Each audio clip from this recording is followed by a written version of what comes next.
Hello mga ka-YouTube, Teknotech. Ito, meron tayong request ng isang nagpapa-assemble ng battery sa motor. Ito gamit natin Live U4. Yan. Ito yung gamit natin. So kailangan meron tayo nito, siguraduhin nyo niya original yung makukuha nyo. Kumbaga hindi yung second hand o bago kasi syempre maano kayo sa mga kliyente nyo, masisira kayo. So, ganyan, isintro lang natin ng konti, medyo gumalaw. Okay, so, ganyan na. Ito na, kailangan bago. Tapos, kailangan nyo rin ng pinaka-bus bar nyo. Makikita lahat to sa Shopee, kundi sa, Lazada. Ito yung balancer natin. Ayun, 4S nakalagay. Tapos, 6 ampere.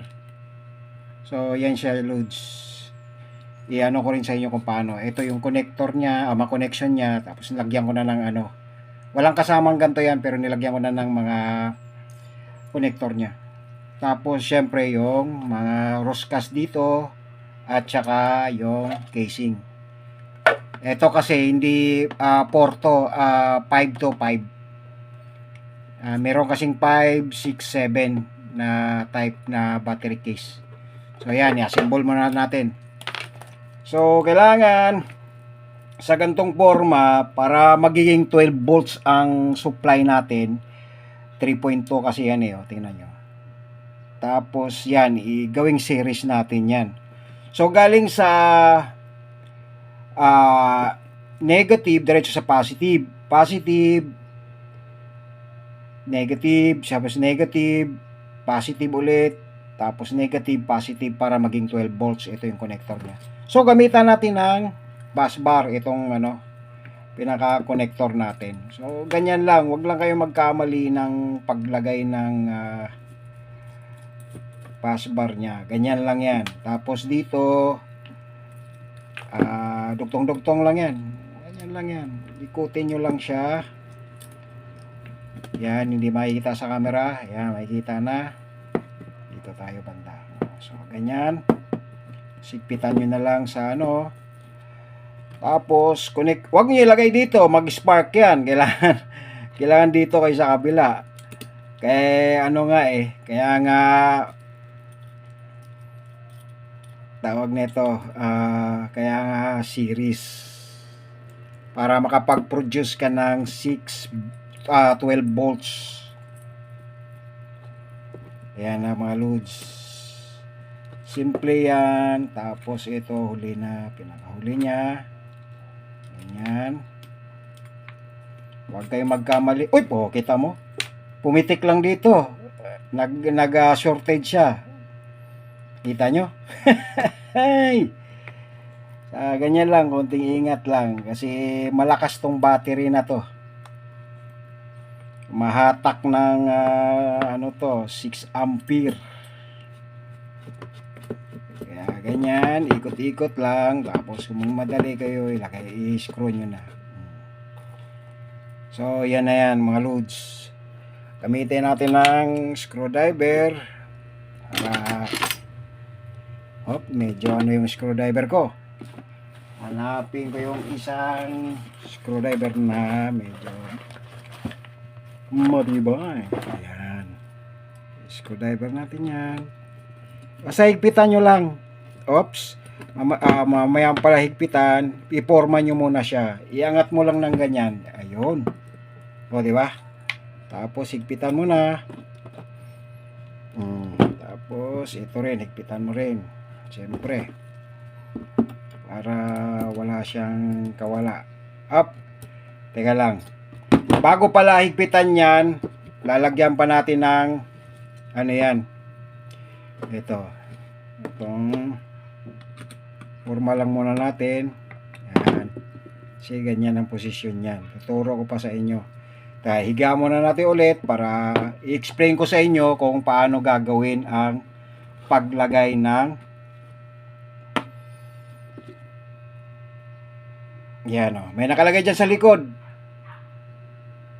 B negative pas B1, B2, B3, B4. Ayan. I-negative yan mga loads. Siyempre, ilalagay natin sa negative. So, ito yon. Explain ko sa inyo kahit matagal. ano nyo na lang, ayan, yan, ganyan ang pagsaksak niyan. Ayan. Ganyan. So, yung B negative, dito yan, syempre. Yan. Tapos, 1, 2, 3, 4, 5. So, yung B negative, ito yung itim. O, ilagay natin na muna sa itim. So, isosuksok natin dito. Yan. Tapos, sigpitan natin. Ganyan lang yan.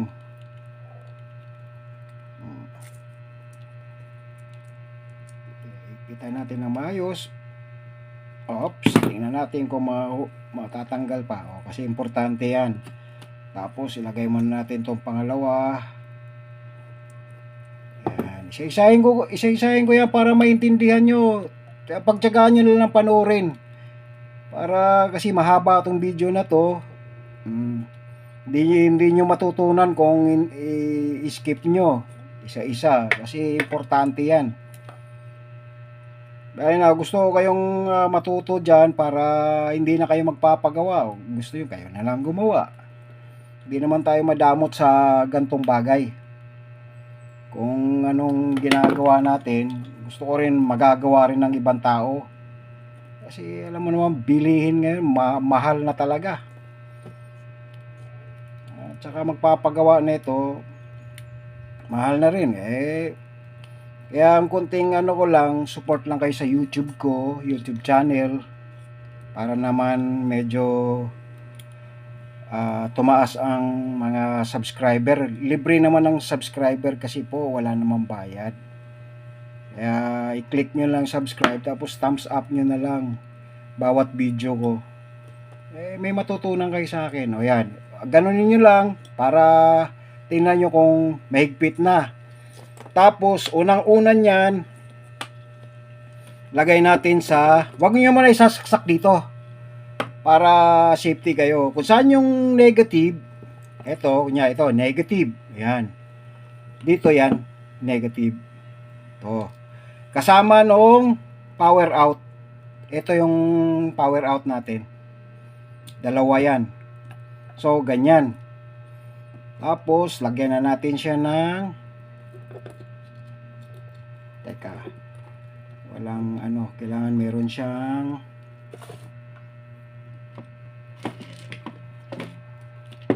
siyang kuha muna tayo ng ano. Yun. Dalawa. Para kabilaan. Washer. O, ilagay natin washer dyan para hindi maglusot-lusot sa kabila yan. Yan. O. Yan. Kita nyo ba? Yan. Lagyan ko ng washer para hindi lusot-lusot sa kabila. So, mahina. Wala tayo sa sentro. Ayan. Yan. Sentro. Tapos lagyan natin siya ng roskas. Para hindi makawala. O. Mamaya na natin higpitan pag na-forma na yan.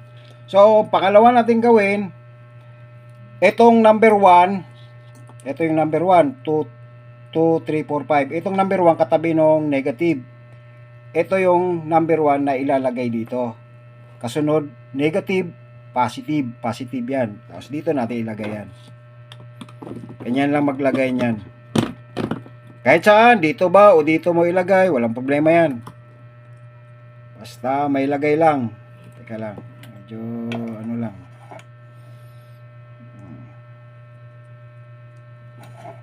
Lagay natin yan dyan. Lagay natin sa ilalim. Dito na lang sa ibabaw. Kasi yan.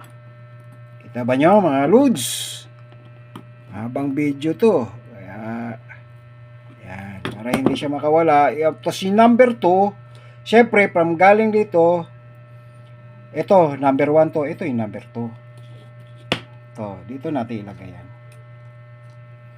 Pwede rin dito sa ano. Yan. Yan.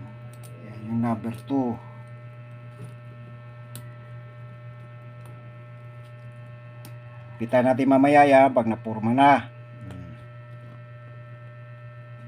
Okay. Tapos, yung number 3, siyempre, yung kasunod na side. Ito. Number 3.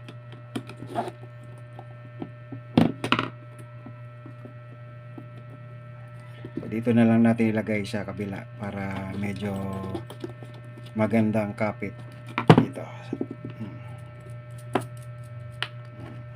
Ito yung number 3. Number 3.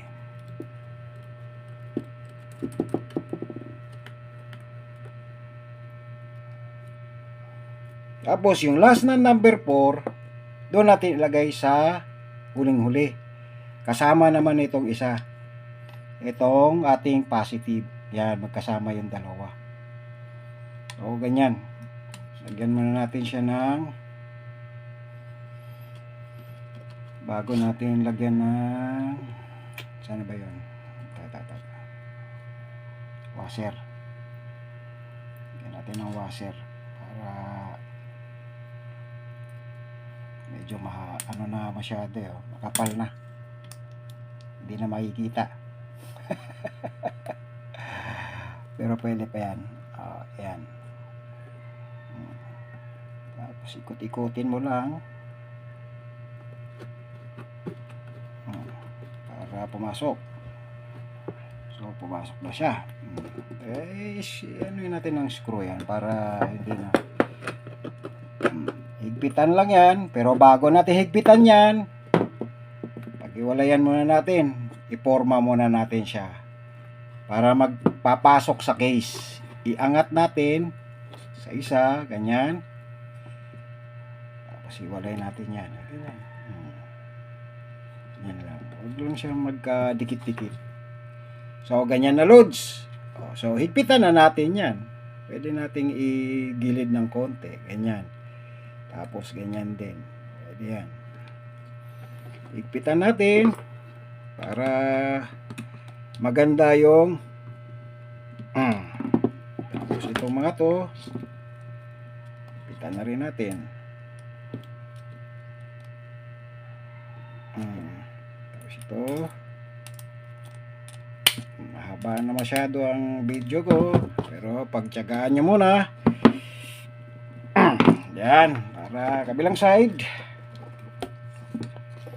Iwasan nyo lang magka-contact yung dalawa kasi ano na yan, may power na yan. Pag dumikit ka, may power, yung may ano na yan, higpitan nyo lang maigi para walang kawala. Hindi na pala nakikita sa video. Tapos ito. Kita natin to.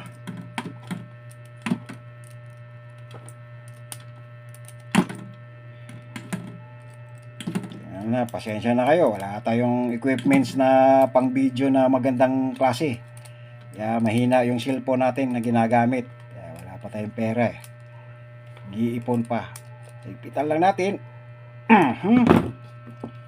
So pwede natin i-testing to ngayon mga loads. Itong dalawa. Kita ba nyo? Ito.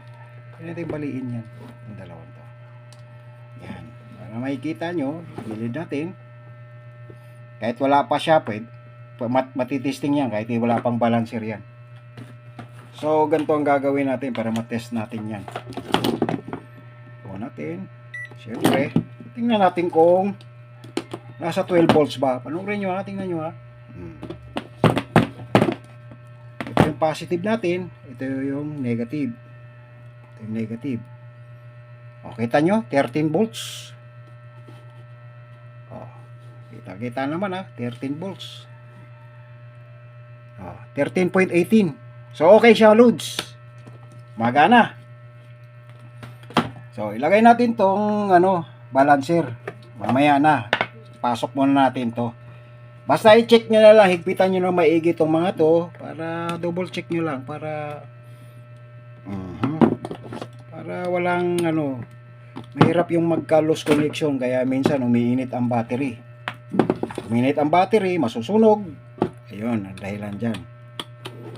Mahigpit na siya. Okay. Tsaka itong mga to. Okay.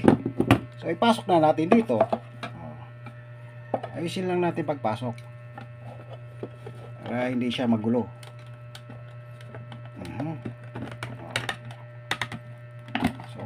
Pasok na.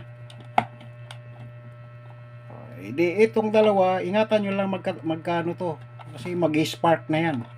So, itong ano, ito, meron siyang on dito. Kaya, kailangan, pag pasok niya, yan naka-on na siya. Pwede, naka-on lang yan. Huwag nyo lang i-off kasi hindi gagana yan. Yun, naka-on na siya. Ibig sabihin, naka-on na siya. So, lagyan natin ng plates dito para insulation. Para hindi naman so, meron tayo insulation. Napakalaki ng insulation natin. Ayan, ito. Lagyan natin ng insulation yan para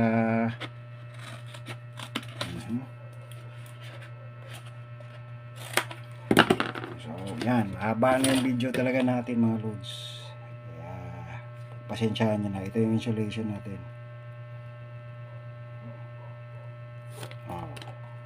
Dikit lang natin dyan. Ayan, pwede nang ilagay natin yan dyan. Para hindi nagagalaw. Pero pwede ring tupiin natin to. Tapos isang side para dumikit siya. Ayan. Ayan, para dumikit siya dun sa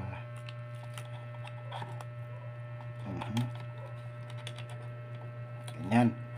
So, pero bago gawin natin yan, lagyan muna natin ng para hindi magulo yung ano natin. Ayan.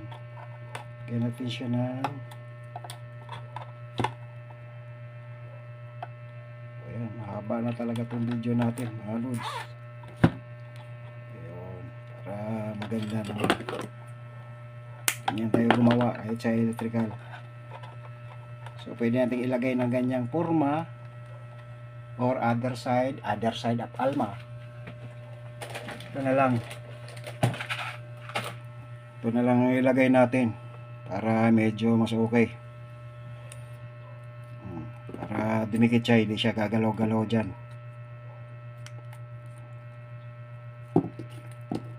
Itong 3M. So, haba na ng video natin, pasensya muna kayo ha. So, yan, pwede nang anuhin nyo yan. Kung tapusin nyo man yung video, tapusin nyo. Pero ito, may power na yan. Pwede nyo nang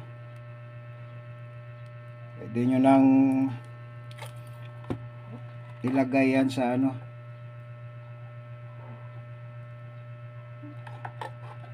Silagay natin dito to para wala siyang makontak na kasi yan sa gitna. Tapos ito ilagay lang natin dyan. Yan.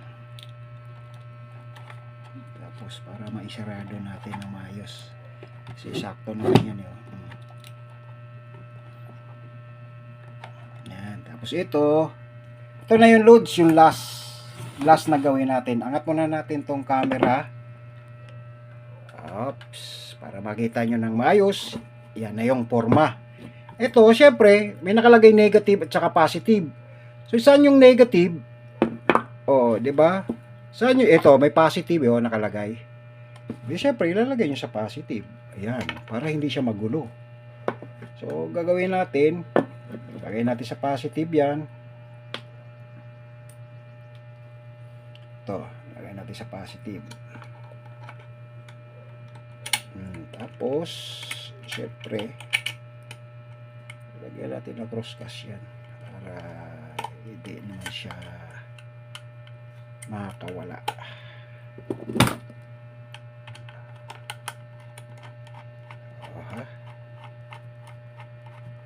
Ayan, kita nyo.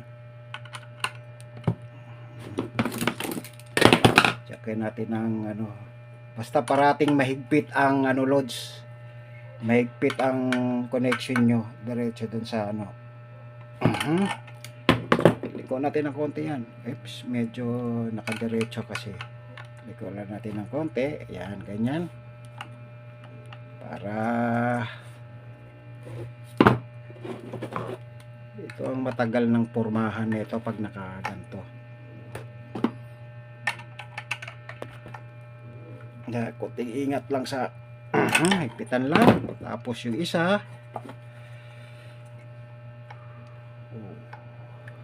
isa naman pasok natin sa loob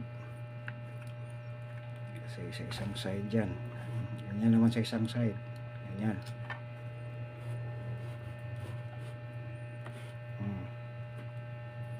Ito naman sa isang side, yan. Tapos ipagluskas.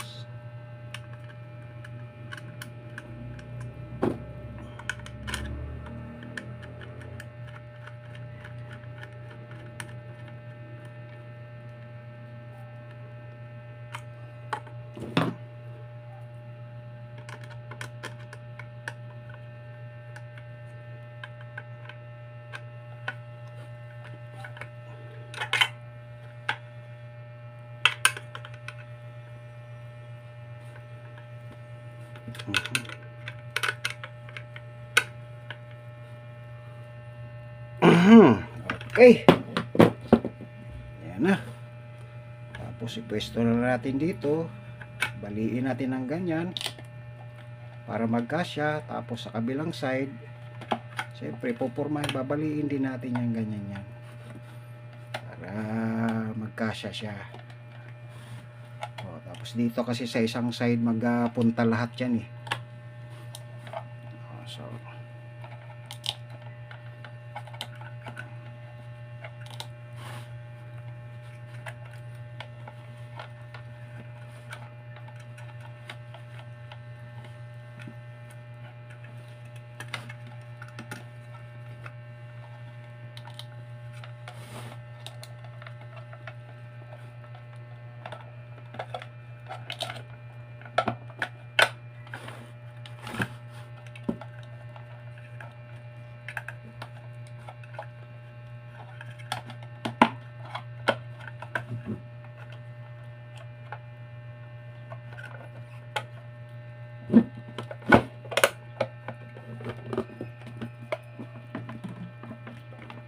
So okay na mga loads, ganyan. O, di ba? Para hindi natatagal, ganun na rin yan ang labas niya. Lagyan niyo na lang ng ano rito, pandikit. Tapos para i-final natin, hindi pa nakadikit eh. Bago niyo isarado, ito tingnan muna niyo kung may lumalabas bang ano, voltahe. O yan, baliktad. O yan, positive, plus, tapos negative. So okay na. Meron na siya. O, 13.18. O, lumalabas 13.18. So, okay na po. Maraming salamat sa panonood nyo. Kaya na, hindi na natin patagalin ang video. Yan na lang ang kulang yan. So, ganyan na siya, Lods. Maraming salamat sa panonood. God bless. Bye-bye.